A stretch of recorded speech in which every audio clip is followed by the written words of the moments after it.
홀로 간 양양 여행에서 55세 판사를 만나 재혼하고 한 달 뒤 완전 날벼락 제대로 맞았습니다. 남편을 떠나보낸 지 7년이 지났습니다. 처음엔 모든 게 멈춘 것 같았어요. 시계 소리만 유독 크게 들리던 그 집에서 저는 하루하루를 그냥 버텨내고 있었죠. 그날도 평소와 다르지 않은 하루였습니다. 아침에 일어나서 간단히 식사를 하고 검은색 가디건을 걸쳤어요. 거울 앞에서 머리를 빗다가 문득 멈췄습니다. 내 얼굴이 이렇게 야위었나? 다음 날 아침 일어나자마자 결심했습니다. 혼자서라도 어디든 가보자고요. 남편 없이는 한 번도 여행을 가본 적이 없었거든요. 항상 남편이 모든 걸 계획하고 정해줬었거든요. 인터넷에서 여행지를 찾아보기 시작했습니다. 멀지도 가깝지도 않은 곳, 사람이 많지 않은 곳을 찾고 있었어요. 그러다가 양양이라는 곳을 발견했습니다. 11월에 양양 바다 사진을 보니 마음에 들었어요. 사람도 별로 없어 보였고 조용해 보였거든요. 무엇보다 혼자 있어도 어색하지 않을 것 같았습니다. 딸한테는 말하지 않기로 했어요. 또 걱정할 것 같았거든요. 엄마, 혼자서 뭐하러 가요? 위험해요. 라고 말할 게 뻔했습니다. 이틀 뒤 정말로 버스표를 끊었습니다. 마음이 두근거렸어요. 설레기보다는 불안했지만 그래도 뭔가 하고 있다는 느낌이 좋았습니다. 양양에 도착했을 때는 오후 3시쯤이었습니다. 버스에서 내리자마자 바닷바람이 차갑게 불어왔어요. 11월의 바다는 생각보다 더 쓸쓸했습니다. 하지만 그게 오히려 좋았어요. 제 마음과 비슷한 느낌이었거든요. 해변으로 향하는 길에 작은 카페들이 몇 개 보였지만 대부분 문을 닫은 상태였어요. 성수기가 아니라서 그런 것 같았습니다. 오히려 다행이었죠. 사람 많은 곳은 부담스러웠거든요. 해변에 도착해서 잠시 파도를 바라봤습니다. 회색 하늘 아래 펼쳐진 바다는 생각보다 거칠었어요. 파도가 세게 치면서 하얀 거품을 만들어내고 있었죠. 해변 근처에 낡은 벤치 하나가 있었습니다. 페인트가 벗겨져서 녹이 슬어 있었지만 바다를 바라보기에는 좋은 자리였어요. 그 벤치에 앉아서 파도 소리를 듣기 시작했습니다. 바람이 점점 차가워졌어요. 목도리를 더 꽁꽁 감쌌지만 여전히 추웠습니다. 그래도 움직이고 싶지 않았어요. 이 순간이 좋았거든요. 아무도 저에게 말 걸지 않고 저도 아무에게 말할 필요가 없는 시간이었어요. 1시간쯤 지났을까요? 그때였습니다. 실례합니다. 여기 앉아도 될까요? 옆에서 조심스러운 목소리가 들렸어요. 고개를 돌려보니 50대 후반쯤 되어 보이는 남자가 서 있었습니다. 키가 크고 회색 코트를 단정하게 입고 있었어요. 얼굴은 각이 져 있었지만 인상이 나쁘지 않았습니다. 아, 네. 물론이죠. 그는 제게서 적당한 거리를 두고 앉았습니다. 너무 가깝지도 멀지도 않은 거리였어요. 그리고는 저와 같은 방향으로 바다를 바라봤죠. 한참 동안 아무 말도 하지 않았습니다. 그런데 이상하게 어색하지 않았어요. 오히려 편안했습니다. 혼자 있는 것 같으면서도 혼자가 아닌 느낌이었죠. 옆에 앉은 그 사람에게서 은은한 향수 냄새가 났습니다. 세련된 냄새였어요. 그리고 숨소리가 규칙적이고 차분했습니다. 왠지 모르게 안정감이 느껴졌어요. 바람이 차네요. 그가 먼저 말을 걸었습니다. 목소리가 낮고 차분했어요. 말하는 속도도 천천히였고요. 네, 그래도 좋습니다. 제가 대답하자 그가 살짝 고개를 끄덕였어요. 저도 그렇게 생각해요. 차가운 바람이 때로는 필요하죠. 무슨 뜻인지 정확히는 모르겠지만 그 말이 마음에 닿았습니다. 마치 저의 마음을 아는 것 같았어요. 여행 오신 건가요? 네, 혼자서요. 처음입니다. 혼자 여행이. 저도 마찬가지네요. 그렇게 짧은 대화가 오갔습니다. 서로 이름도 나이도 직업도 묻지 않았어요. 그냥 바다를 보며 간단한 이야기만 나눴죠. 그런데 그게 오히려 좋았습니다. 부담이 없었거든요. 해가 서서히 지기 시작했습니다. 하늘이 주황빛으로 물들면서 바다도 따뜻한 색깔로 바뀌었어요. 그 순간만큼은 쓸쓸함보다는 평온함이 느껴졌습니다. 내일도 여기 계세요? 해가 거의 진 무렵 그가 자리에서 일어나면서 물었어요. 아마도요. 하루 더 있을 생각입니다. 그럼 내일 또 뵙겠네요. 그가 가벼운 목례를 하고 걸어가는 뒷모습을 바라봤습니다. 걸음걸이가 차분하고 안정적이었어요. 왠지 모르게 신뢰감이 느껴지는 그런 뒷모습이었죠. 펜션으로 돌아가는 길에 마음이 이상했습니다. 외롭지 않았어요. 오랜만에 누군가와 자연스럽게 대화한 것 같았거든요. 설명할 필요도 변명할 필요도 없는 그런 대화였어요. 그날 밤 저는 오랜만에 편안한 잠을 잤습니다. 내일 또 그 벤치에서 그를 만날 생각을 하니 마음이 따뜻해졌어요. 이름도 모르는 사람인데 왜 이렇게 마음이 편안해지는 걸까요? 그날 밤 오랫동안 망설이다가 결정했습니다. 혼자서라도 어디든 가보자고요. 남편 없이는 한 번도 여행을 가본 적이 없었거든요. 양양이면 괜찮을까? 인터넷에서 찾아본 양양의 11월 바다 사진이 마음에 들었습니다. 사람도 별로 없을 것 같고 조용해 보였어요. 이틀 뒤 저는 정말로 기차표를 끊었습니다. 딸한테는 말하지 않았어요. 또 걱정할 것 같아서요. 양양에 도착했을 때는 오후 3시쯤이었습니다. 11월의 바다는 생각보다 더 차갑고 쓸쓸했어요. 하지만 그게 오히려 좋았습니다. 누구도 저에게 말 걸 사람이 없을 것 같았거든요. 해변 근처 벤치에 앉아서 파도 소리를 듣고 있었습니다. 바람이 차갑게 불어와 목도리를 더 꽁꽁 감쌌어요. 그때였습니다. 실례합니다. 여기 앉아도 될까요? 옆에서 조심스러운 목소리가 들렸어요. 고개를 돌려보니 50대 후반쯤 되어 보이는 남자분이 서 계셨습니다. 키가 크고 회색 코트를 입고 있었어요. 아, 네. 물론이죠. 그분은 제게서 적당한 거리를 두고 앉으셨습니다. 너무 가깝지도 멀지도 않은 거리였어요. 그리고는 저와 같은 방향으로 바다를 바라보셨죠. 한참 동안 아무 말도 하지 않았습니다. 그런데 이상하게 어색하지 않았어요. 오히려 편안했습니다. 혼자 있는 것 같으면서도 혼자가 아닌 느낌이었죠. 바람이 차네요. 그분이 먼저 말을 걸었습니다. 목소리가 낮고 차분했어요. 네, 그래도 좋습니다. 제가 대답하자 그분이 살짝 고개를 끄덕이셨어요. 저도 그렇게 생각해요. 차가운 바람이 때로는 필요하죠. 무슨 뜻인지 정확히는 모르겠지만 그 말이 마음에 닿았습니다. 마치 저의 마음을 아는 것 같았어요. 여행 오셨어요? 네, 혼자서요. 처음입니다. 혼자 여행이. 저도 마찬가지네요. 그렇게 짧은 대화가 오갔습니다. 서로 이름도 직업도 묻지 않았어요. 그냥 바다를 보며 간단한 이야기만 나눴죠. 해가 지기 시작할 무렵 그분이 자리에서 일어나셨습니다. 내일도 여기 계세요? 아마도요. 하루 더 있을 생각입니다. 그럼 내일 또 뵙겠네요. 그분이 가벼운 목례를 하고 걸어가는 뒷모습을 바라봤습니다. 걸음걸이가 차분하고 안정적이었어요. 왠지 모르게 신뢰감이 느껴지는 그런 뒷모습이었죠. 그날 밤 펜션에서 저는 오랜만에 편안한 잠을 잤습니다. 혼자 온 여행인데도 외롭지 않았어요.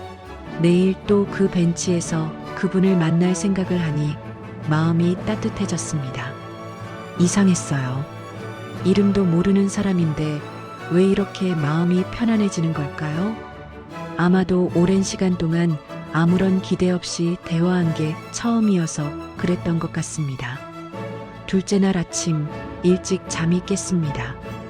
어젯밤 처음으로 편안하게 잔 덕분인지 몸이 가벼웠어요. 펜션 창문을 열자 바닷바람이 불어왔습니다.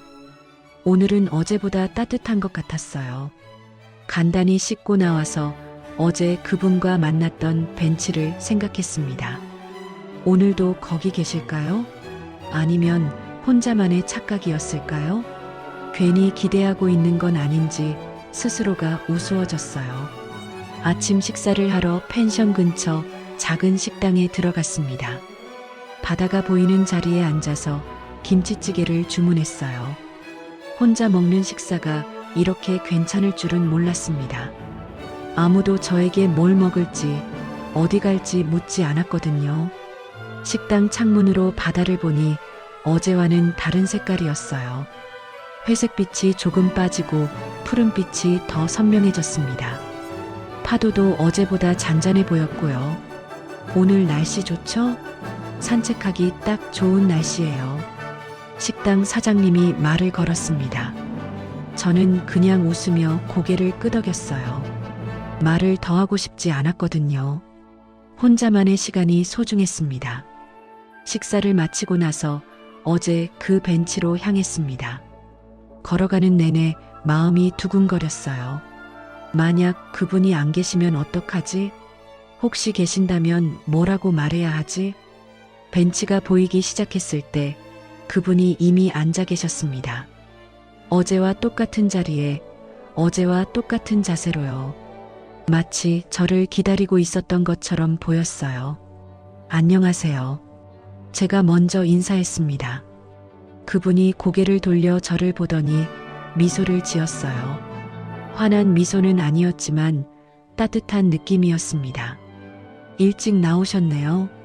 잘 주무셨어요? 자연스럽게 안부를 묻는 모습이 좋았어요.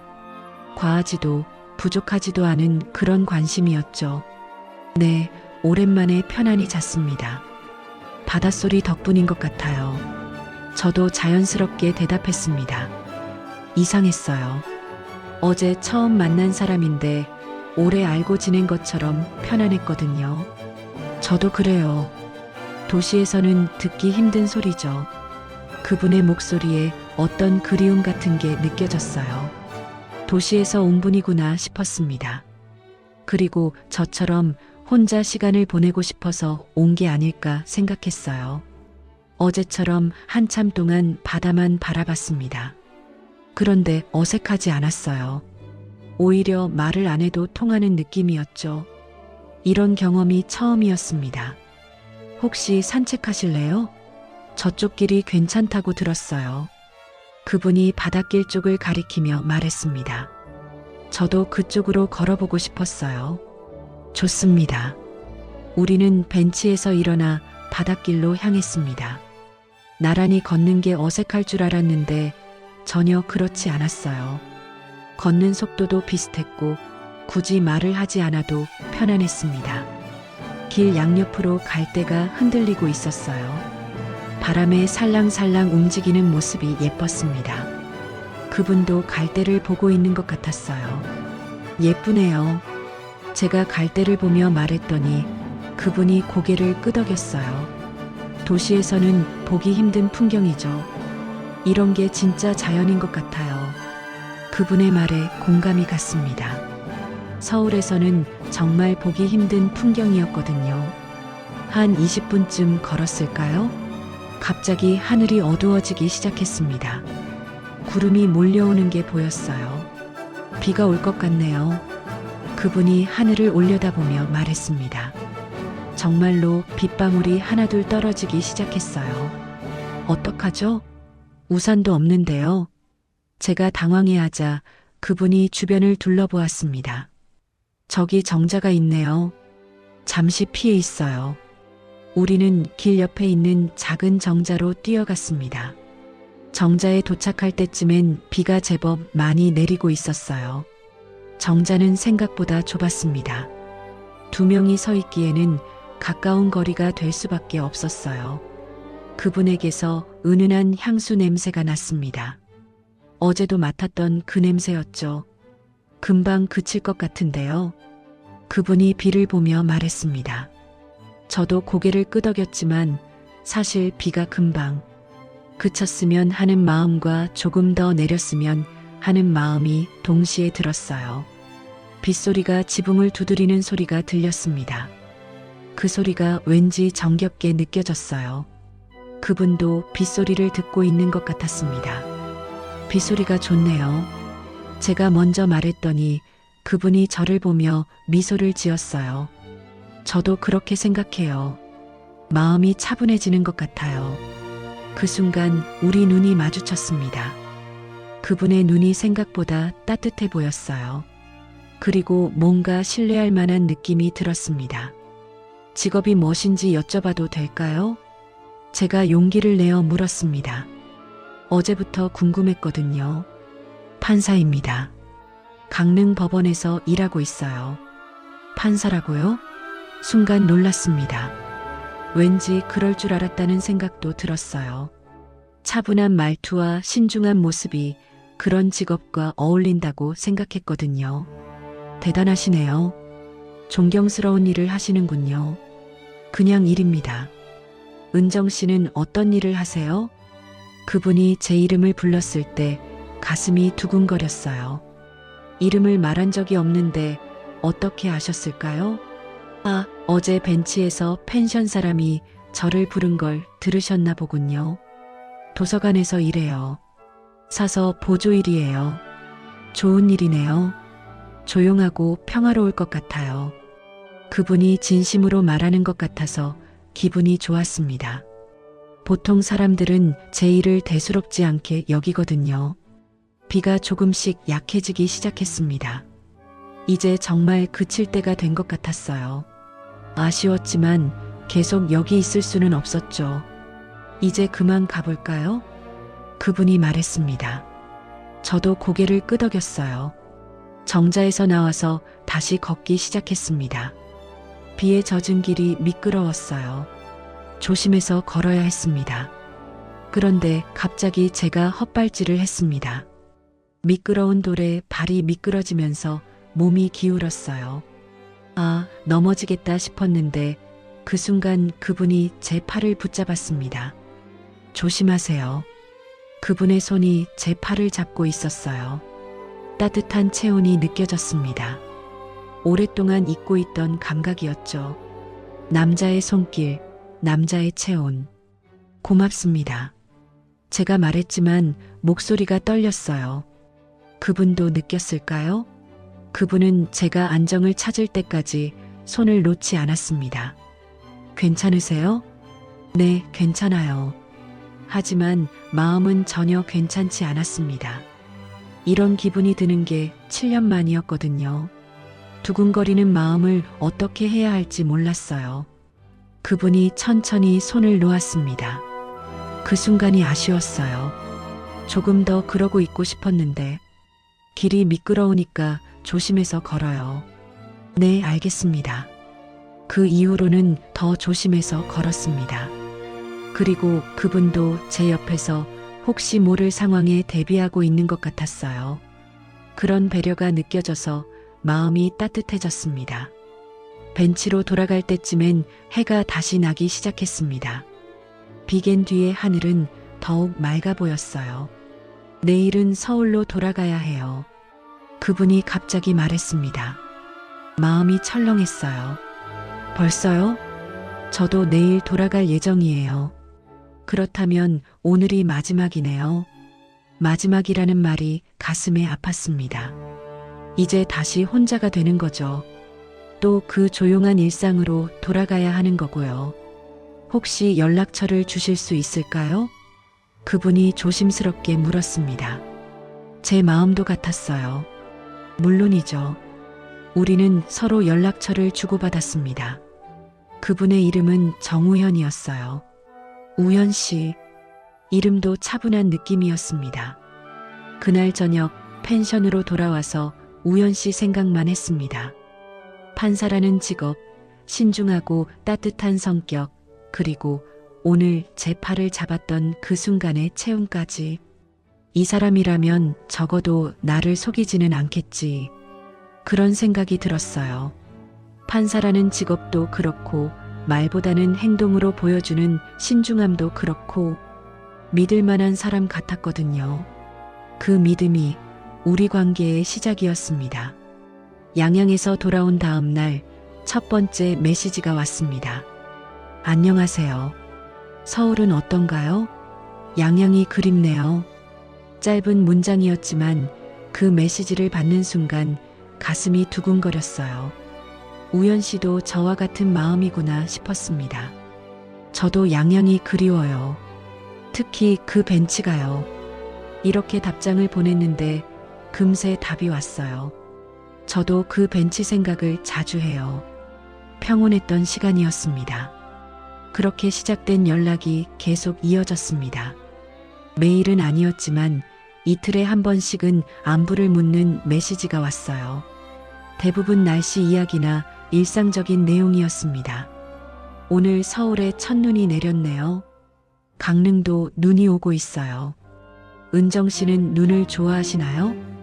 이런 소소한 대화들이었죠. 하지만 저는 그 메시지들을 기다리는 제 자신을 발견했습니다. 핸드폰 소리가 날 때마다 혹시 우연 씨 메시지일까 하고 확인하게 되더라고요. 도서관에서 일하는 중에도 자꾸 핸드폰을 보게 됐습니다. 동료 김 선생이 물어봤어요. 은정 씨, 요즘 표정이 밝아졌네요. 무슨 좋은 일 있어요? 제가 그렇게 표정이 달라진 걸까요? 스스로는 모르고 있었는데 다른 사람 눈에는 보였나 보네요. 그냥 날씨가 좋아서 그런 것 같아요. 거짓말이었죠. 정말 이유는 우연 씨 때문이었거든요. 한 달쯤 지났을 때 우연 씨에게서 조금 다른 메시지가 왔습니다. 혹시 시간 되시면 서울에서 만날 수 있을까요? 오랜만에 얼굴 보고 이야기하고 싶어요. 드디어 만나자는 이야기가 나온 거죠. 제 마음도 같았어요. 메시지로만 주고받는 게 아쉬웠거든요. 좋습니다. 언제 어디서 만날까요? 이번 주말 홍대 쪽은 어떠세요? 조용한 카페가 있어요. 그렇게 서울에서의 첫 만남이 정해졌습니다. 그날까지 일주일이 남았는데 매일매일이 길게 느껴졌어요. 뭘 입고 갈지, 어떤 이야기를 할지 계속 생각했습니다. 만나는 날 아침 옷장 앞에서 한참을 고민했어요. 너무 꾸민 티를 내면 이상할 것 같고 그렇다고 너무 평범하게 입으면 또 그것도 이상할 것 같았거든요. 결국 깔끔한 니트에 코트를 걸치고 나갔습니다. 약속 장소에 조금 일찍 도착했습니다. 카페 앞에서 우연 씨를 기다리는데 마음이 너무 떨렸어요. 양양에서 본 지 한 달 만이었는데 왜 이렇게 떨리는 걸까요? 은정 씨, 뒤에서 부르는 소리에 돌아보니 우연 씨가 서 있었어요. 양양에서 보던 것과는 다른 모습이었습니다. 정장 차림에 깔끔한 헤어스타일, 도시의 판사 모습이었죠. 안녕하세요. 오랜만이에요. 정말 오랜만이네요. 그동안 잘 지내셨어요? 네, 덕분에 잘 지냈습니다. 카페 안으로 들어가서 구석진 자리에 앉았습니다. 조용한 곳이어서 대화하기 좋았어요. 우연 씨가 커피를 주문해 주었습니다. 서울 생활은 어떠세요? 강릉에서 올라오시느라 힘드시겠어요. 주말에만 올라와요. 평일에는 강릉에 있고요. 혼자 사는 생활에는 익숙해졌어요. 혼자 산다는 말에 마음이 아팠습니다. 저처럼 혼자 지내고 계시는구나 싶었어요. 저도 혼자 살고 있어요. 남편을 떠나보낸 지 7년 됐거든요. 그러셨군요. 많이 힘드셨겠어요. 우연 씨의 목소리에 진심 어린 위로가 담겨 있었습니다. 그냥 형식적으로 하는 말이 아니라 정말로 제 마음을 이해하는 것 같았어요. 그날 우리는 3시간 넘게 이야기했습니다. 서로의 일상, 취미, 좋아하는 것들에 대해서요. 우연 씨는 책을 좋아했고 클래식 음악을 듣는다고 했어요. 저와 취향이 비슷해서 놀랐습니다. 다음에도 만날 수 있을까요? 헤어질 때 우연 씨가 조심스럽게 물었어요. 저도 같은 마음이었습니다. 물론이죠. 저도 오늘 정말 즐거웠어요. 그렇게 두 번째, 세 번째 만남이 이어졌습니다. 매번 만날 때마다 우연 씨에 대해 더 많이 알게 됐어요. 신중하고 차분한 성격, 다른 사람을 배려하는 마음, 말보다는 행동으로 보여주는 따뜻함. 3개월쯤 지났을 때였습니다. 한강공원을 걸으면서 우연 씨가 갑자기 걸음을 멈췄어요. 은정 씨, 제가 하고 싶은 말이 있어요. 무슨 말인지 알 것 같았지만 가슴이 두근거렸습니다. 판사라는 직업 때문인지 평소에 모든 걸 판단하고 결정하는 일이 많아요. 옳고 그름을 가려야 하고 늘 신중해야 하죠. 우연 씨의 목소리가 평소보다 떨리고 있었어요. 그런데 은정 씨와 함께 있을 때는 다른 사람이 되고 싶어요. 판결 내릴 필요가 없는 그냥 한 사람의 남자가 되고 싶습니다. 그 말을 듣는 순간 눈물이 날 것 같았어요. 얼마나 진심인지 느껴졌거든요. 저도 우연 씨와 함께 있을 때가 가장 편하네요. 아무것도 설명할 필요가 없는 시간이에요. 그럼 저희 진지하게 만나볼까요? 진지하게 만난다는 말의 의미를 알고 있었어요. 단순한 만남이 아니라 더 깊은 관계로 발전하자는 뜻이었죠. 네, 저도 그렇게 하고 싶어요. 그렇게 우리의 진짜 교제가 시작됐습니다. 주말마다 만나서 함께 시간을 보냈어요. 영화를 보기도 하고 전시회에 가기도 하고 때로는 그냥 공원을 걸으면서 이야기만 하기도 했습니다. 6개월이 지났을 때 우연 씨가 재혼 이야기를 꺼냈어요. 은정 씨, 저와 결혼해 주실 생각은 없으세요? 갑작스러웠지만 저도 생각해봤던 일이었어요. 이 사람과 함께 살면 행복할 것 같다는 생각을 자주 했거든요. 저도 그런 생각을 하고 있었어요. 하지만 현실적인 문제가 있었습니다. 딸한테 말해야 했거든요. 딸은 제 재혼에 대해서 어떻게 생각할까요? 딸에게 우연 씨 이야기를 했을 때 예상대로 반대했습니다. 엄마, 지금 나이에 왜 재혼을 해요? 그냥 혼자 사세요. 딸아, 엄마도 혼자 사는 게 외로워. 사기꾼일 수도 있잖아요. 엄마가 너무 순진해요. 딸의 말에 마음이 아팠지만 이해가 되기도 했어요. 딸 입장에서는 걱정이 될 수밖에 없었겠죠. 한번 만나보세요. 그리고 판단하세요. 결국 셋이 만나는 자리를 마련했습니다. 딸은 처음엔 경계심을 드러냈지만 우연 씨와 이야기하면서 조금씩 마음을 열더라고요. 판사시라고 하시네요? 네, 그렇습니다. 따님이 걱정하시는 마음 충분히 이해해요. 우연 씨의 진중한 답변에 딸도 조금 안심하는 것 같았어요. 하지만 여전히 완전히 찬성하지는 않았습니다. 엄마, 정말 신중하게 생각해 보세요. 딸은 끝까지 걱정스러워했지만 저는 이미 결정한 상태였어요. 우연 씨와 함께 하고 싶었거든요. 7년 만에 처음으로 제가 내린 선택이었습니다. 혼인신고를 한 날 우연 씨 손을 잡고 구청에서 나오는 길이었어요. 마침 햇살이 따뜻하게 내리쬐고 있었습니다. 62세에 다시 결혼한다는 게 믿어지지 않았어요. 이제 정말 부부네요. 우연 씨가 제 손을 꼭 잡으며 말했습니다. 그 순간만큼은 정말 행복했어요. 이제 혼자가 아니구나. 누군가와 함께 살 수 있구나 하는 안도감이 밀려왔거든요. 감사해요, 우연 씨. 이제 여보라고 불러야죠. 우연 씨가 웃으며 말했을 때 얼굴이 빨갛게 달아올랐어요. 여보라는 호칭이 7년 만에 들어보는 말이었거든요. 다음 주에 우연 씨 집으로 이사하기로 했어요. 제가 살던 집은 새를 놓기로 했습니다. 우연 씨 집이 더 넓고 좋았거든요. 이사 준비를 하면서도 마음이 설렜어요. 새로운 곳에서 새로운 삶을 시작한다는 게 이렇게 기대되는 줄 몰랐습니다. 옷가지며 책이며 하나하나 정리하면서 새 출발에 대한 희망을 품었어요. 우연 씨 집은 강남 쪽 아파트였습니다. 30평 정도 되는 깔끔한 집이었어요. 거실도 넓고 방도 2개나 있었습니다. 무엇보다 우연 씨가 쓰던 서재가 인상적이었어요. 책이 가득 꽂혀 있고 큰 책상이 놓여 있었거든요. 서재는 제가 업무용으로 쓰는 공간이에요. 법원 일을 집에서도 해야 할 때가 있어서요. 우연 씨가 서재를 보여주며 설명했습니다. 그러면서 문을 살짝 닫더라고요. 네, 알겠어요. 방해하지 않을게요. 처음엔 당연한 일이라고 생각했어요. 남편도 업무가 있을 텐데 배려해야죠. 이사한 첫날 밤, 우연 씨가 저녁을 정성스럽게 준비해줬어요.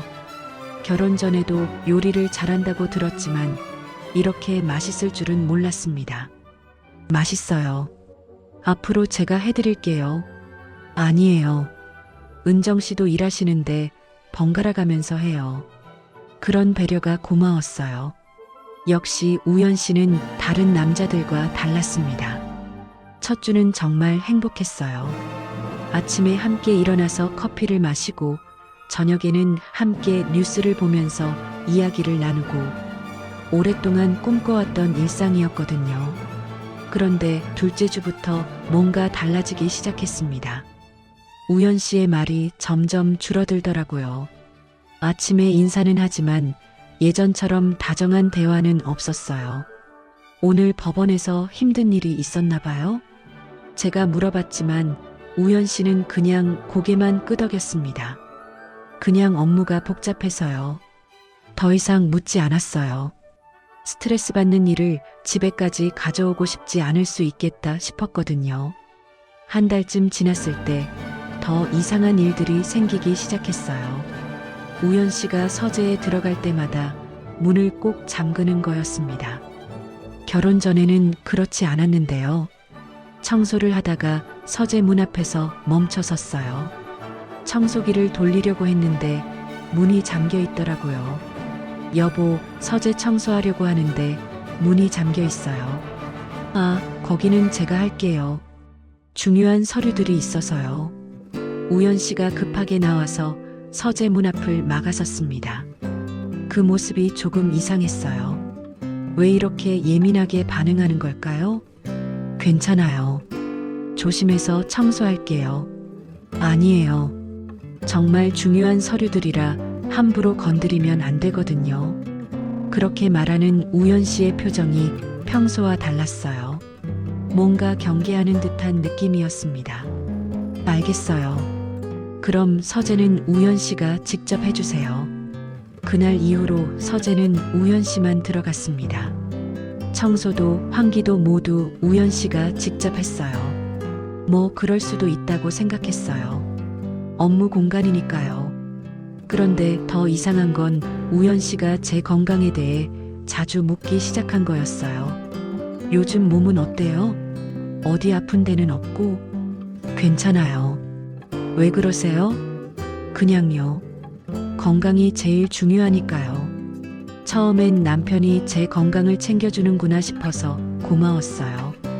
그런데 너무 자주, 너무 구체적으로 물어보더라고요. 혹시 최근에 병원에는 갔어요? 별일 없으면 잘 안 가는데요? 정기검진이라도 받아보는 게 좋을 것 같아요. 우리 나이에는 건강검진이 중요하거든요. 건강검진 이야기를 계속하는 우연 씨가 이상했어요. 결혼 전에는 이런 이야기를 한 적이 없었는데요. 굳이 지금 받을 필요가 있을까요? 혹시 모르잖아요. 조기 발견이 중요해요. 그런 식으로 몇 번 건강검진을 권했지만 저는 별로 내키지 않았어요. 몸에 특별히 이상한 곳도 없었고 귀찮기도 했거든요. 어느 날은 보험 이야기까지 꺼냈어요. 은정 씨, 혹시 생명보험 들어놓은 게 있어요? 보험이요? 간단한 실비보험 정도만 있어요.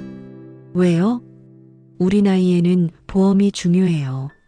만약에 무슨 일이 생기면 서로 도움이 되잖아요. 무슨 일이 생긴다는 게 무슨 뜻인지 이해가 안 됐어요. 그냥 일반적인 이야기인가 싶었는데 우연 씨가 너무 진지하게 말하더라고요. 보험 설계사 아는 사람이 있어요. 한번 상담받아 보시는 게 어때요? 글쎄요, 지금 당장은 그냥 혹시 몰라서요. 준비해두면 나쁠 게 없잖아요. 혹시 몰라서라는 말이 계속 반복됐어요. 도대체 뭘 혹시 모른다는 건지 궁금했지만 묻기가 어려웠어요. 이상한 건 우연 씨가 이런 이야기를 할 때의 표정이었어요. 평소의 따뜻한 모습과는 달랐거든요. 뭔가 계산하는 듯한 차가운 느낌이 들었어요. 하지만 저는 그런 생각을 하는 제 자신이 나빴습니다. 우연 씨가 절 위해서 하는 말인데 왜 이상하게 받아들이고 있는 걸까요? 결혼한 지 2달이 지나자 우연 씨와의 대화는 거의 안부 인사 정도로 줄어들었어요. 아침에 잘 잤어요? 저녁에 수고했어요. 그 정도였죠. 예전에 카페에서 3시간 넘게 이야기했던 그 사람이 맞나 싶을 정도였어요. 결혼 전에는 그렇게 많은 대화를 나눴는데 지금은 왜 이렇게 말이 없는 걸까요? 여보, 혹시 제가 뭔가 잘못한 게 있을까요? 어느 날 용기를 내서 물어봤어요. 아니에요. 왜 그런 생각을 하세요? 요즘 대화가 많이 줄어든 것 같아서요. 그냥 일이 바빠서 그래요. 신경 쓰지 마세요. 일이 바빠서라는 말로 넘어갔지만 뭔가 석연치 않았어요. 결혼 전에도 일은 바빴을 텐데 그때는 그렇지 않았거든요. 그날 밤 침대에 누워서 많은 생각이 들었습니다. 결혼이라는 게 원래 이런 건가요? 아니면 제가 너무 많은 걸 기대했던 걸까요? 하지만 갈등을 만들고 싶지 않았어요. 겨우 찾은 행복을 제 손으로 망치고 싶지 않았거든요. 시간이 지나면 다시 예전처럼 될 거라고 생각했습니다. 그런 마음으로 하루하루를 보내고 있었어요. 뭔가 이상하다는 느낌을 억누르면서요. 결혼한 지 정확히 1달이 지난 어느 저녁이었어요. 우연 씨가 평소보다 일찍 집에 들어왔습니다. 보통은 8시가 넘어서 오는데 그날은 7시쯤 왔거든요. 일찍 오셨네요. 피곤하시죠? 좀 그래요. 은정 씨는 오늘 어떻게 지냈어요? 평범한 대화였어요. 그런데 저녁을 먹으면서 우연 씨가 갑자기 이상한 질문을 했습니다. 혹시 최근에 병원은 언제 갔어요? 젓가락을 들고 있던 손이 멈췄어요. 왜 갑자기 병원 이야기를 하는 걸까요? 병원요? 특별히 아픈 데가 없어서 잘 안 가는데요. 감기 걸렸을 때 1번 정도? 그게 언제쯤이었어요? 1~2달 전쯤? 기억이 잘 안 나네요. 우연 씨가 고개를 끄덕이며 뭔가를 생각하는 표정이었어요. 그 모습이 조금 어색했습니다. 검진은 언제 받았어요? 종합검진 말이에요. 종합검진이요? 작년에 받았나? 아니면 재작년? 사실 정확히 기억이 나지 않았어요. 건강한 편이라 검진에 그리 신경 쓰지 않았거든요. 결과는 어땠어요? 다 괜찮았죠? 이렇게 구체적으로 묻는 게 이상했어요. 결혼 전에도 제 건강을 걱정해주긴 했지만 이렇게 자세히 물어본 적은 없었거든요. 네, 특별한 문제는 없었어요. 왜 그러세요? 그냥 궁금해서요. 부부가 됐으니까 서로 건강 상태를 알아야죠. 그럴듯한 이유였지만 뭔가 석연치 않았어요. 궁금해서라고 하기에는 너무 진지한 표정이었거든요. 다음 날부터 이런 질문들이 더 자주 나왔습니다. 요즘 몸에 이상한 곳은 없어요? 어디가 아프거나 하지는 않죠? 피로감이나 그런 건 없고요. 마치 의사가 환자에게 묻는 것 같았어요. 아니면 보험 설계사가 고객 상태를 파악하는 것처럼요. 우연 씨, 왜 자꾸 제 건강 상태를 묻는 거예요? 어느 날 참다 못해 물어봤습니다.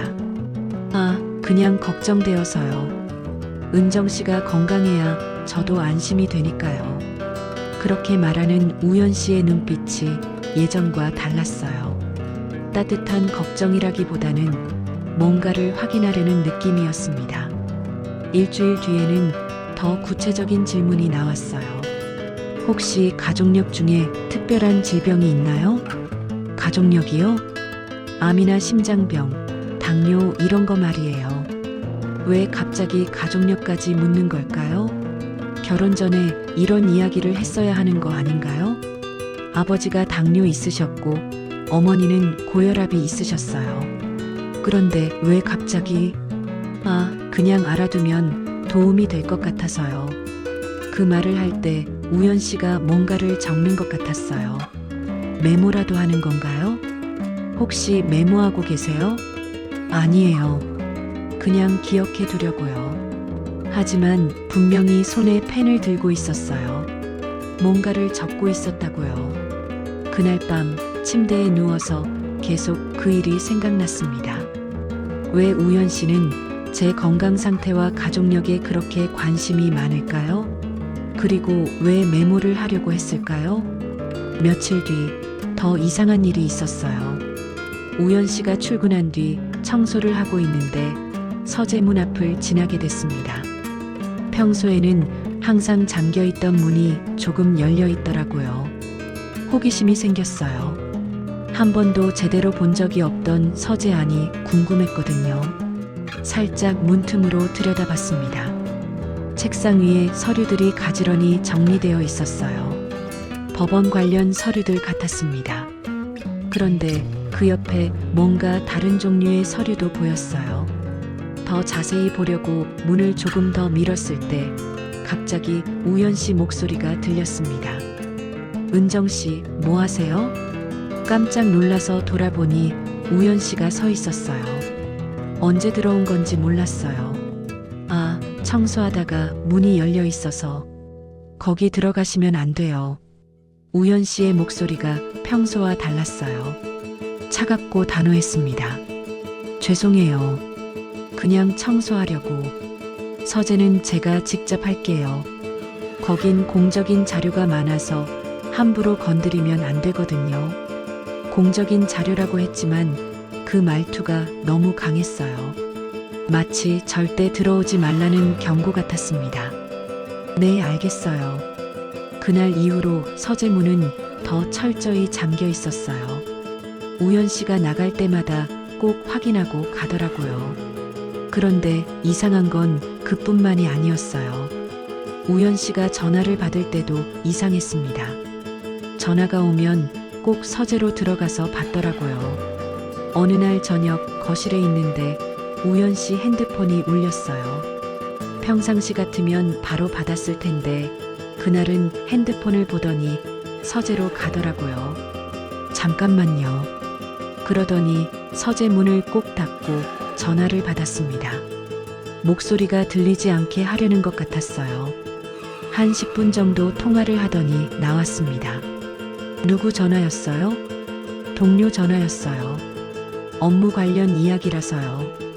업무 관련이라고 하지만 왜 굳이 서재에서 받아야 했을까요? 거실에서 받아도 되는 거 아닌가요?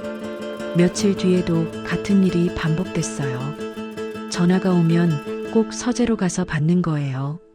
그리고 나올 때는 항상 업무 관련 전화였어요 라고 말했습니다. 정말 업무 관련 전화일까요? 아니면 제가 들으면 안 되는 전화인 걸까요? 이런 생각을 하는 제 자신이 싫었어요. 남편을 의심하고 있는 거잖아요. 하지만 우연 씨의 행동들이 너무 이상했어요.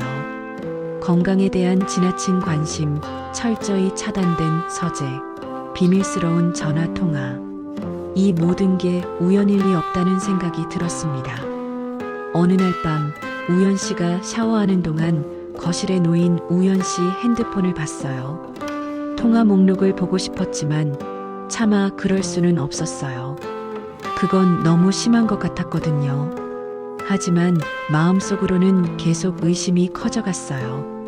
도대체 우연 씨가 뭘 숨기고 있는 걸까요? 결혼 전에는 이렇지 않았어요. 모든 걸 터놓고 이야기했고 서로에 대해 숨기는 게 없는 것 같았거든요.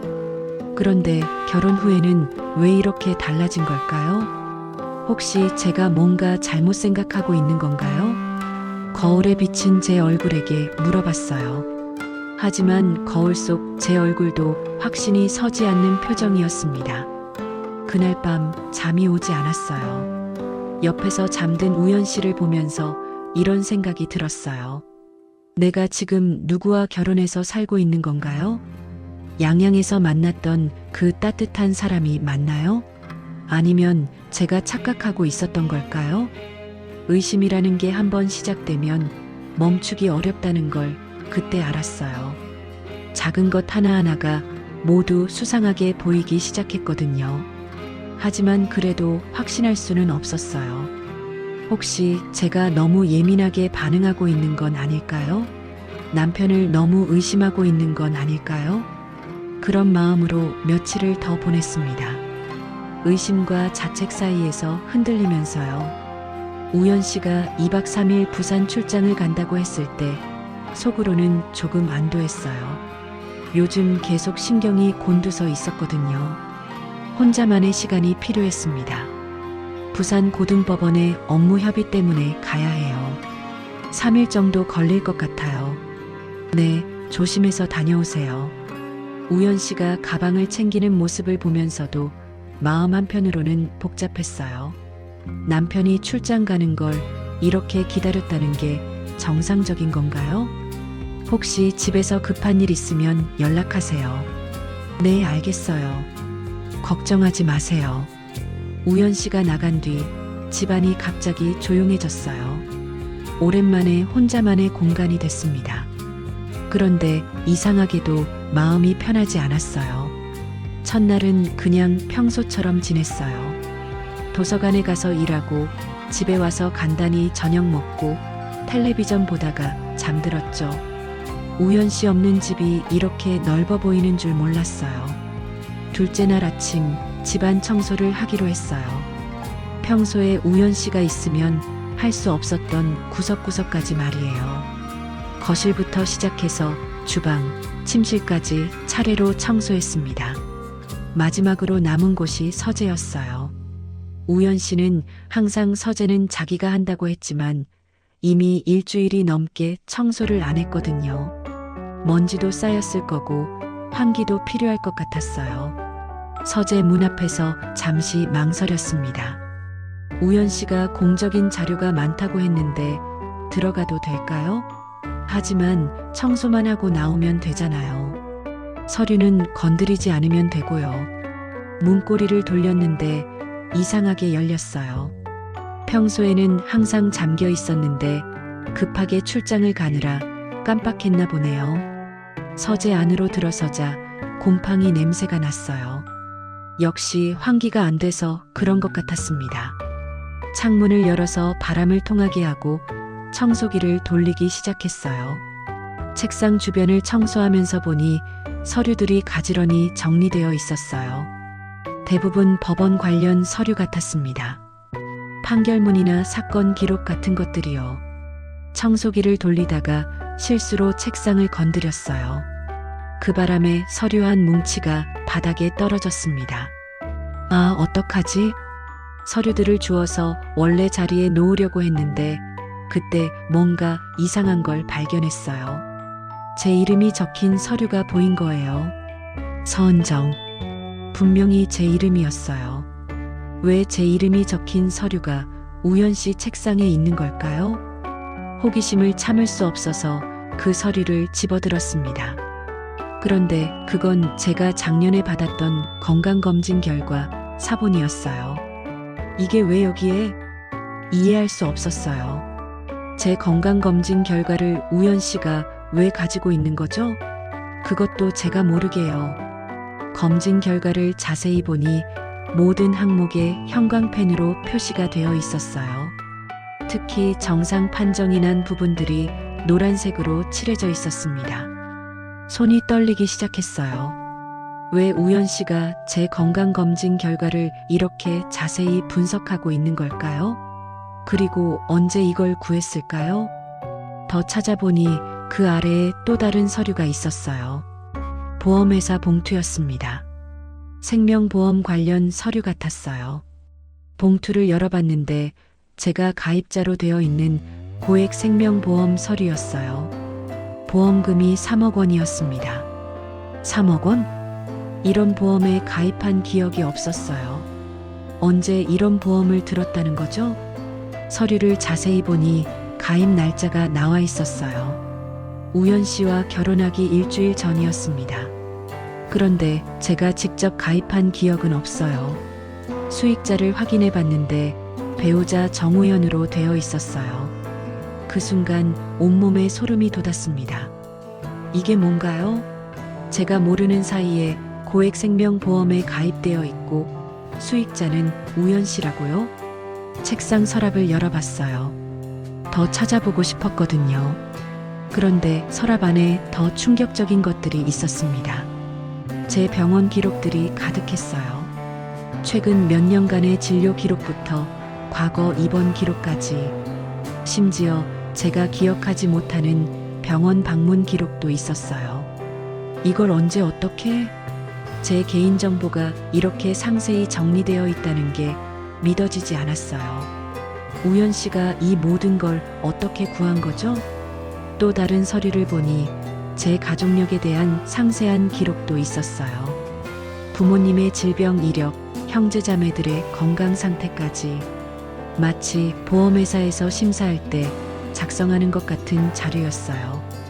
그리고 가장 충격적인 건 제 일상 패턴이 기록된 메모였어요. 몇 시에 집을 나가고 어디서 점심을 먹고 언제 집에 돌아오는지, 심지어 자주 가는 카페나 산책 코스까지 적혀 있었어요. 이건 감시 아닌가요? 손이 계속 떨렸어요. 이 모든 게 우연일 리 없었어요. 우연 씨가 의도적으로 제 정보를 수집하고 있었던 거예요. 서랍 맨 밑에서 또 다른 봉투를 발견했어요. 두꺼운 봉투였는데 안에 뭐가 들어있는지 궁금했어요.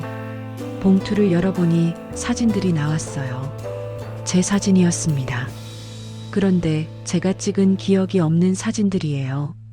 도서관에서 일하고 있는 모습, 버스를 기다리고 있는 모습, 마트에서 장을 보고 있는 모습, 모두 제가 모르는 사이에 찍힌 것 같았어요. 가장 오래된 사진의 날짜를 보니 우연 씨를 만나기 한 달 전이었어요. 한 달 전? 그럼 양양에서 만난 게 우연이 아니었다는 뜻인가요?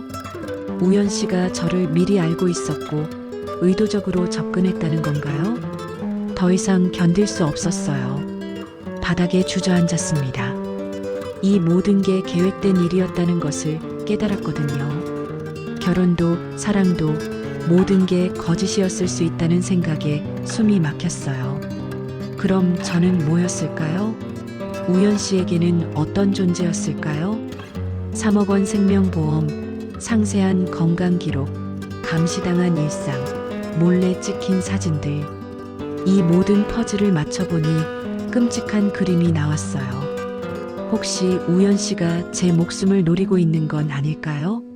보험금을 타기 위해서요?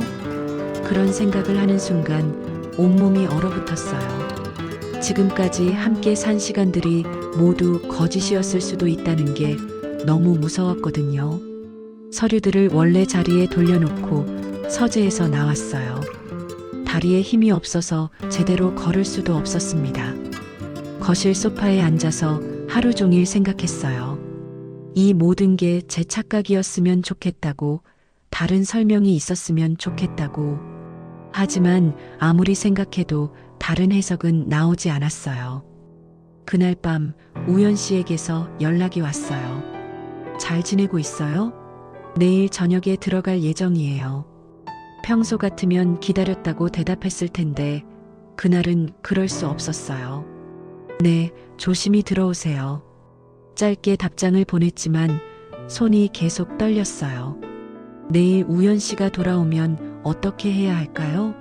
모른 척 해야 할까요? 아니면 따져 물어야 할까요? 그날 밤은 한숨도 잘 수 없었어요. 서재에서 본 그 모든 것들이 계속 머릿속을 맴돌았거든요. 서재에서 나온 뒤 저는 거실 소파에서 하루 종일 멍하니 앉아 있었어요. 머릿속이 하얗게 비워진 것 같았습니다. 생각을 하려고 해도 정리가 안 됐거든요. 손에 들고 있던 보험 서류를 다시 펼쳐봤어요. 가입자 서은정, 보험 금액 3억 원, 수익자 배우자 정우현. 가입 날짜는 결혼 일주일 전이었습니다. 그 날짜를 보는 순간 다리에 힘이 빠져서 바닥에 주저앉았어요. 결혼 일주일 전이라고요? 그럼 우연 씨가 프로포즈하기 전에 이미 이 보험에 가입시킨 거였다는 뜻인가요? 아니야, 뭔가 착각일 거야. 스스로에게 말했지만 서류에 적힌 날짜는 분명했어요. 심지어 제 서명까지 있었습니다. 그런데 전 이런 보험에 가입한 기억이 없어요. 다시 서류를 자세히 봤습니다. 보험 상품명은 종신보험 프리미엄이었어요. 월 보험료가 50만 원이나 됐습니다. 이런 고액 보험을 제가 가입했다면 기억하지 못할 리 없는데요. 그러다가 서류 하단에 작은 글씨로 쓰여진 걸 발견했어요. 대리인 가입 마이너스 정우현이라고 적혀 있었습니다. 대리인 가입이라고요? 우현 씨가 제 명의로 보험에 가입한 거였나요? 그것도 제가 모르게요? 서류를 더 뒤져보니 가입 신청서 사본도 있었어요. 그런데 신청서에 적힌 제 정보들이 너무 정확했습니다. 주민등록번호, 주소, 직장, 연봉, 심지어 가족력까지 제가 직접 작성한 것처럼 완벽했어요.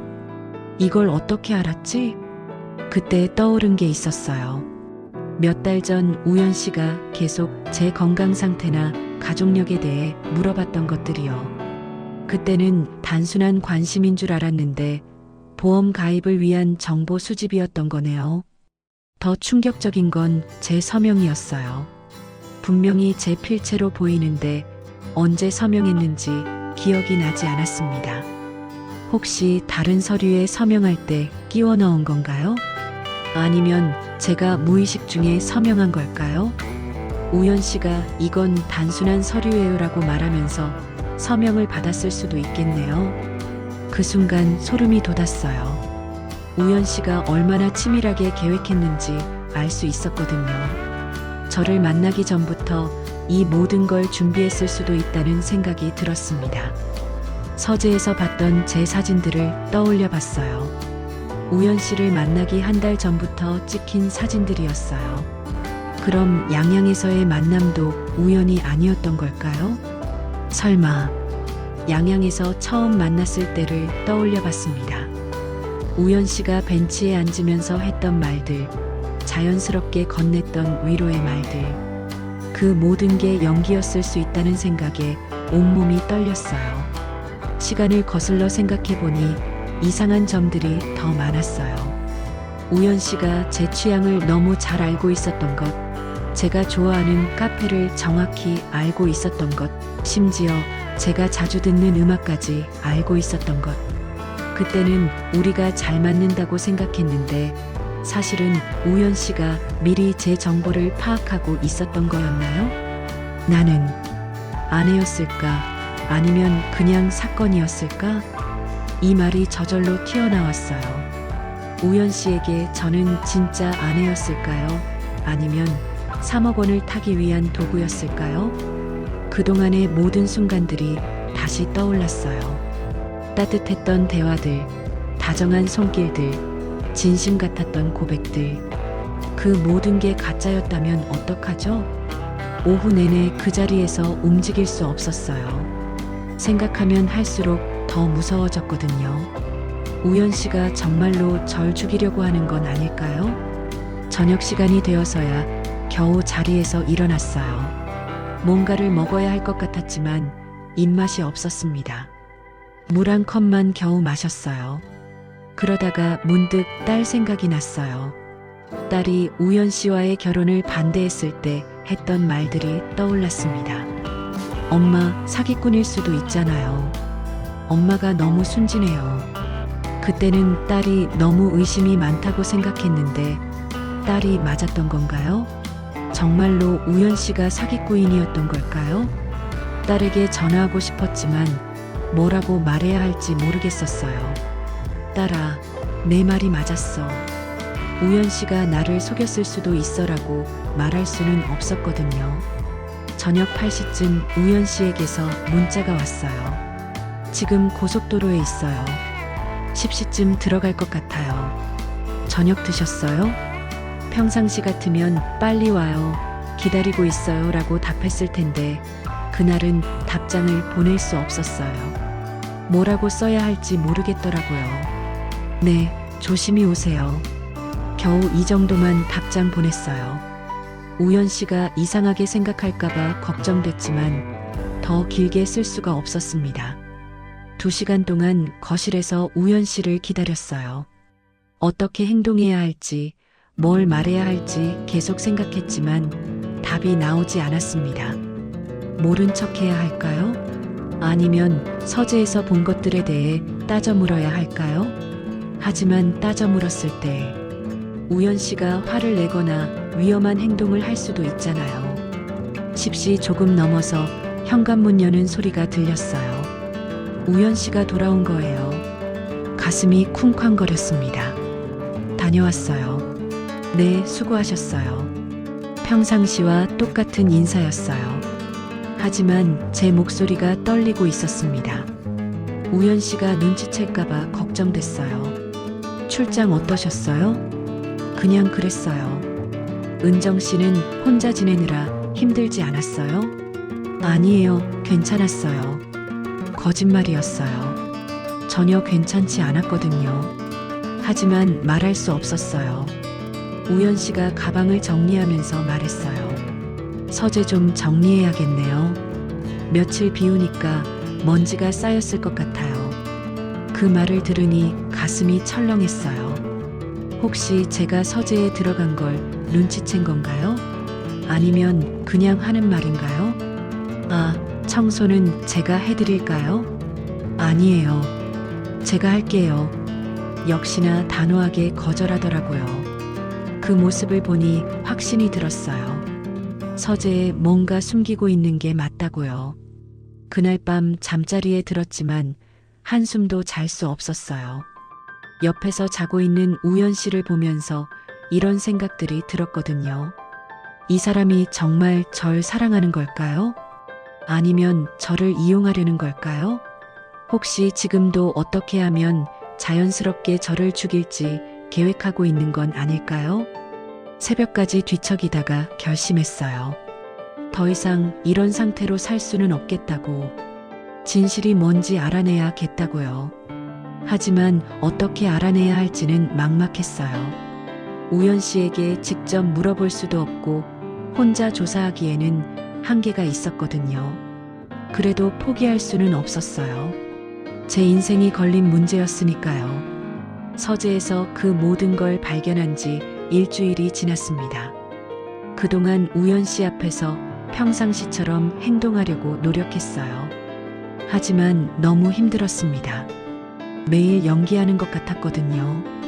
그런데 며칠 전부터 몸에 이상 신호가 왔어요. 계속 피곤하고 가슴이 답답했습니다. 음식 맛도 없었고 밤에 잠도 제대로 오지 않았어요.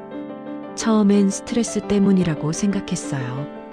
우연 씨 문제로 너무 신경을 많이 써서 그런 거라고요.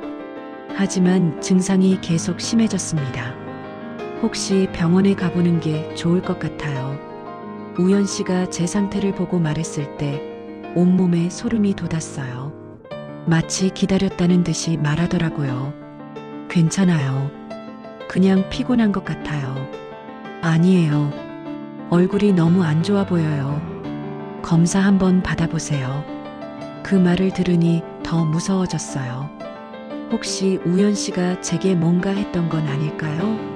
약을 탔다거나 아니면 다른 방법으로요? 하지만 몸 상태가 정말 좋지 않았어요. 결국 우연 씨 몰래 병원에 가기로 했습니다. 다음날 도서관에서 조퇴하고 혼자 병원에 갔어요. 내과에서 기본적인 검사를 받았는데 의사 선생님 표정이 심각해지더라고요. 추가 검사가 필요할 것 같습니다. 혈액 수치가 좀 이상해요. 이상하다는 게 어떤 건가요? 정확한 건 정밀 검사를 받아봐야 알겠지만 염증 수치가 높고 다른 지표들도 정상 범위를 벗어났어요. 그 말을 들으니 가슴이 철렁했어요. 설마 정말로 아픈 건 아니겠죠? 일주일 뒤 검사 결과가 나왔습니다. 의사 선생님이 저를 별도 상담실로 불렀어요. 그 순간 뭔가 심각한 일이라는 걸 직감했습니다. 초기 단계의 악성 종양이 발견됐습니다. 그 말을 듣는 순간 머리가 하얘졌어요. 악성 종양이라고요? 그럼 암이라는 뜻인가요? 지금 단계에서 발견된 것이 다행입니다. 수술하면 완치 가능성이 높아요. 의사 선생님의 설명이 들리긴 했지만 제대로 이해가 안 됐어요. 온통 혼란스러웠거든요. 수술은 언제 해야 하나요? 빠를수록 좋습니다. 다음 주 안에 하는 게 좋겠어요. 집에 돌아가는 길에 많은 생각이 들었어요. 정말 우연의 일치일까요? 제가 우연 씨의 비밀을 알아낸 직후에 이런 진단을 받다니요. 아니면 정말로 우연 씨가 뭔가 했던 걸까요? 서서히 독을 탔다거나 아니면 다른 방법으로요? 하지만 의사 선생님 말로는 이런 종양은 오랜 시간에 걸쳐 생기는 거라고 했어요. 그럼 우연 씨와는 관련이 없을 수도 있겠네요. 그래도 우연 씨에게는 말하고 싶지 않았어요. 만약 정말로 보험금이 목적이었다면 이 소식을 들으면 더 서두를 수도 있으니까요. 수술 날짜를 다음 주 화요일로 정했습니다. 우연 씨에게는 도서관 일 때문에 하루 늦게 들어간다고 거짓말하기로 했어요. 수술 전날 밤 병원에 입원했습니다. 혼자 있으니 더 무서웠어요. 내일 수술을 받으면 어떻게 될까요? 혹시 수술 중에 문제가 생기면 어떡하죠?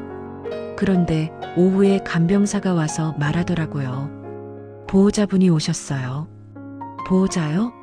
제가 보호자를 부른 적이 없는데요. 혹시 딸이 온 건가요? 병실 문이 열리면서 들어온 사람은 우연 씨였어요. 어떻게 여기 온 건지 이해할 수 없었습니다. 어떻게 여기 계신다는 걸 알았어요? 병원에서 연락이 왔어요. 보호자 연락처가 저로 되어 있더라고요. 그러고 보니 입원할 때 보호자 연락처를 적었는데 습관적으로 우연 씨 번호를 적었던 것 같아요. 왜 혼자 오셨어요? 이런 큰 일을 혼자 결정하시면 어떻게 해요? 우연 씨가 걱정스러운 표정으로 말했어요. 진짜로 걱정하는 것 같았지만 저는 믿을 수 없었어요. 별일 아니에요. 그냥 작은 수술이에요. 작은 수술이 아니라고 의사 선생님이 말씀하시던데요. 악성 종양 제거 수술이라고요. 우연 씨가 이미 의사와 상담까지 했다는 걸 알고 깜짝 놀랐어요. 저보다 더 자세히 알고 있는 것 같았거든요. 그날 밤 우연 씨는 병실에서 밤새 간병을 해줬어요. 제가 잠들 때까지 옆에 앉아 있었고 새벽에 깨어보니 의자에서 쪽잠을 자고 있더라고요. 그 모습을 보면서 복잡한 감정이 들었어요. 만약 정말로 보험금이 목적이라면 이렇게까지 할 필요가 있을까요?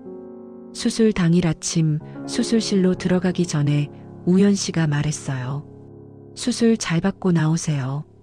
기다리고 있을게요. 네, 알겠어요. 수술은 4시간 정도 걸렸다고 하더라고요. 마취에서 깨어났을 때 우연 씨가 침대 옆에 앉아 있었어요.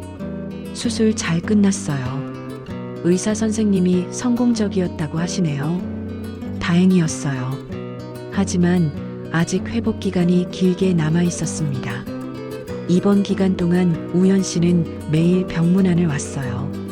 그리고 퇴원하기 전날 갑자기 이상한 말을 했습니다. 은정 씨, 저희 보험을 정리해야 할 것 같아요. 보험이요? 네, 제가 은정 씨 명의로 가입한 생명보험 말이에요. 그 말을 듣는 순간 온몸이 굳었어요. 우연 씨가 직접 말하다니요. 제가 알고 있다는 걸 아시나요? 네, 짐작하고 있었어요. 서재에 다녀왔다는 것도요. 우연 씨가 다 알고 있었다는 사실에 더 놀랐어요. 왜 그런 짓을 했어요? 저를 속인 이유가 뭐예요? 처음엔 정말 계획이었어요. 혼자 살면서 생긴 잘못된 생각이었죠. 우연 씨가 고개를 숙이며 말했어요. 하지만 은정 씨와 함께 지내면서 마음이 바뀌었어요. 진짜로 사랑하게 됐거든요. 그걸 어떻게 믿어요? 믿으라고 하지 않을게요. 대신 행동으로 보여드릴게요. 그러더니 우연 씨가 가방에서 서류를 꺼냈어요. 보험해지 서류예요. 그리고 제 전 재산과 의료 권한을 투명하게 정리한 서류도 있어요. 정말로 보험해지 서류였어요. 그리고 우연 씨 명의의 모든 재산을 제게 이전하는 서류까지 있었습니다. 이건 판사로서가 아니라 한 사람으로서 해야 할 선택입니다.